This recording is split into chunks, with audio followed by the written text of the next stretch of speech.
काल्पनिक है। हम किसी भी तरह की अंधविश्वास को बढ़ावा नहीं देते हैं। इस कहानी के सभी पात्र और घटनाएं भी काल्पनिक हैं।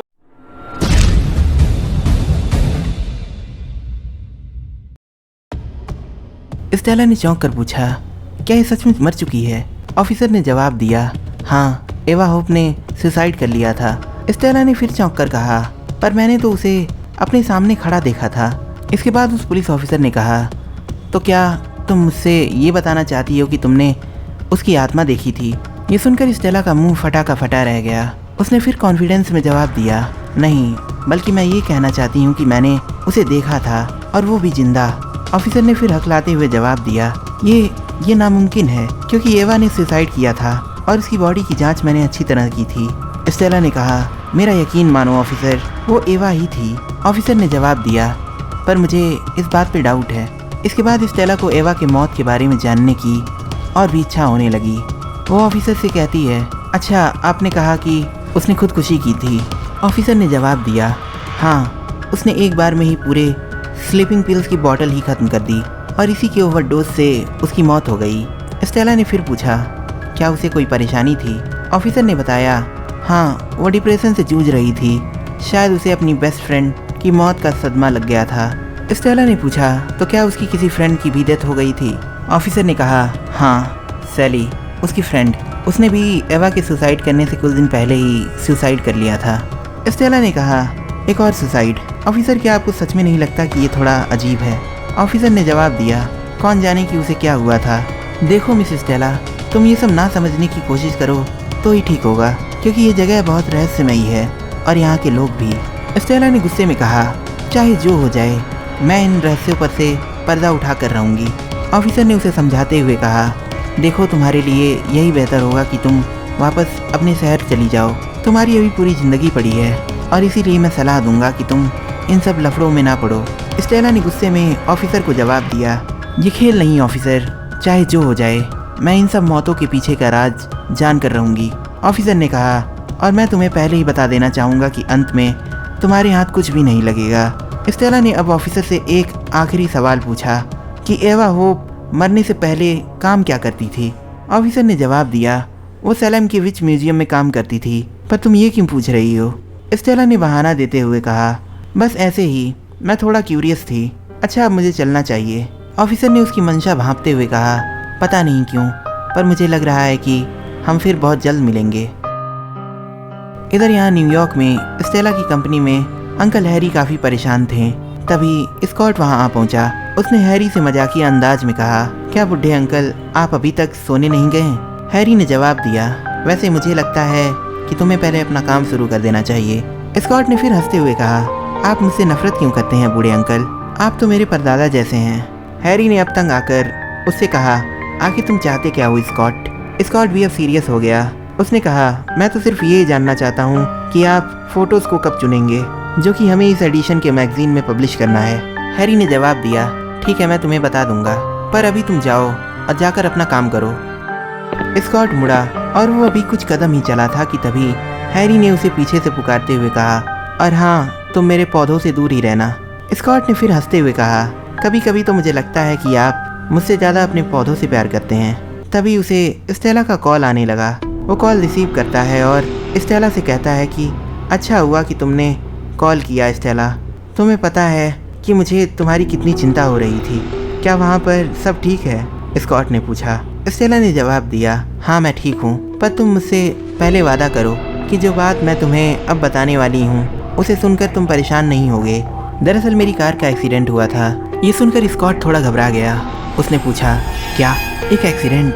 अंकल हैरी वहाँ खड़े उनकी सारी बातें सुन रहे थे। स्टेला ने कहा, मैंने कहा ना कि तुम्हें चिंता करने की कोई ज़रूरत नहीं, मैं बिल्कुल ठीक हूँ।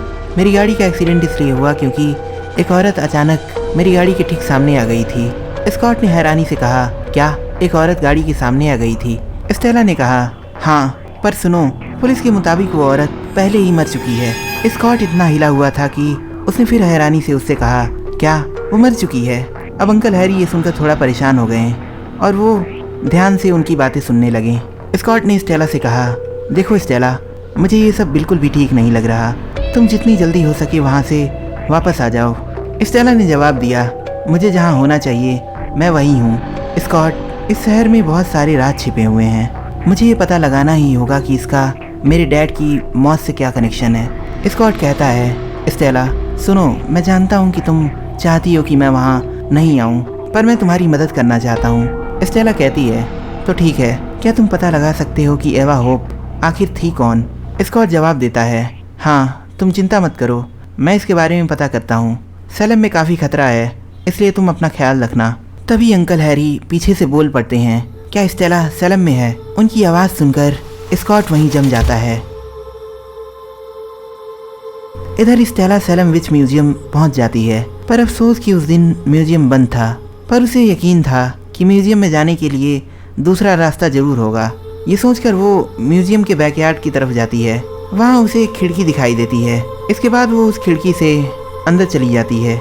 अंदर का नज़ारा देखकर वो दंग रह जाती है। तभी उसकी नज़र एक पेंटिंग पर पड़ती है।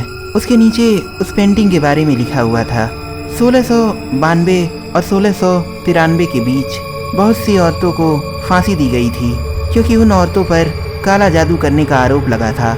ये सब देखकर स्टेला काफ़ी हैरान थी।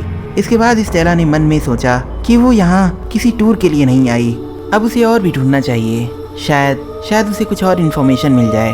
इसके बाद वो म्यूजियम के रिसेप्शन के डेस्क के पास गई, क्योंकि उसे पता था कि उसे रिसेप्शन से कुछ न कुछ ज़रूर मिलेगा। तभी उसने कुछ ऐसा देखा जिससे उसे एहसास हुआ कि वो एकदम सही जगह आई है। उसने रिसेप्शन के डेस्क पर एवा होप की तस्वीर देखी। उस तस्वीर में एक और लड़की थी। वो कौन थी ये स्टेला नहीं जानती थी। तभी उसकी नज़र उस डेस्क पर रखे न्यूज़पेपर पर गई। उस पर एक हॉरोस्कोप का आर्टिकल मार्क था, जिसकी लेखिका शैली आर्चन थी। तभी स्टेला को याद आया, उस ऑफिसर ने बताया था कि शैली एवा की फ्रेंड थी, जिसने एवा से पहले सुसाइड किया था। उस आर्टिकल पर किसी ने पेन से SOM लिखा था।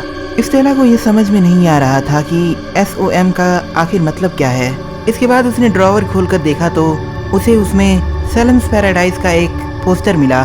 देखने से ये कोई होटल जैसा लग रहा था। और जब स्टेला ने उस पोस्टर को पलट कर देखा तो उसके पीछे लिखा था, safe place to hide out, ask for Nora. Stella ने सोचा कि उसे ये जगह भी ज़रूर चेक करना चाहिए। अब इसके बाद उसने एवा का कंप्यूटर चेक करना चाहा, पर बदकिस्मती से उस पर पासवर्ड लगा था। तभी उसे वहाँ किसी के कदमों की आवाज़ सुनाई दी। वो तुरंत एक मूर्ति के पीछे छुप गई। तभी वहाँ दो लोग आए। वो आपस में कुछ बात कर रहे थे। स्टेला ने उनमें से एक को पहचान लिया। वो कोई और नहीं बल्कि सैलम का मेयर पुतनाम था।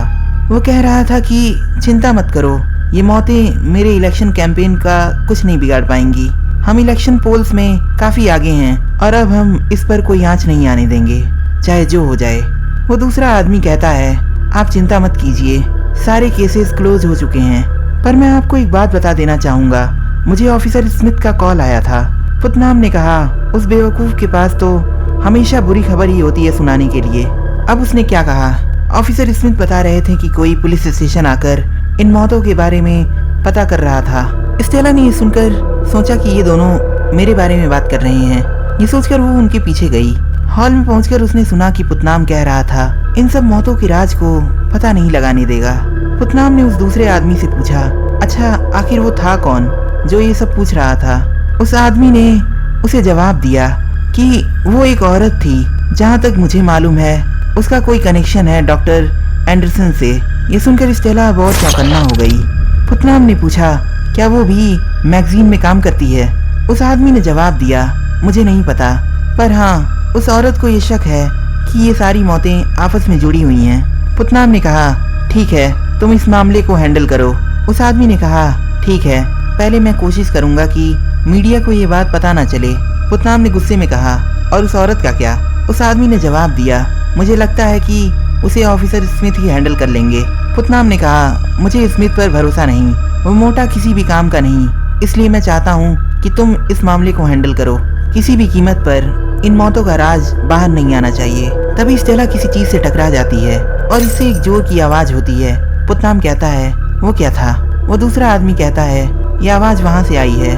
पुतनाम उसे चेक करने के लिए कहता है। अब स्टेला जो दीवार के पीछे छिपी थी, डर के मारी उसकी सांसें रुकने लगती हैं। वो आदमी उसकी तरफ बढ़ा चला आ रहा था। तभी उसे कुछ सूझता नहीं है और उसके वहाँ पहुँचने से पहले ही वो तेजी से वहाँ से निकल जाती है।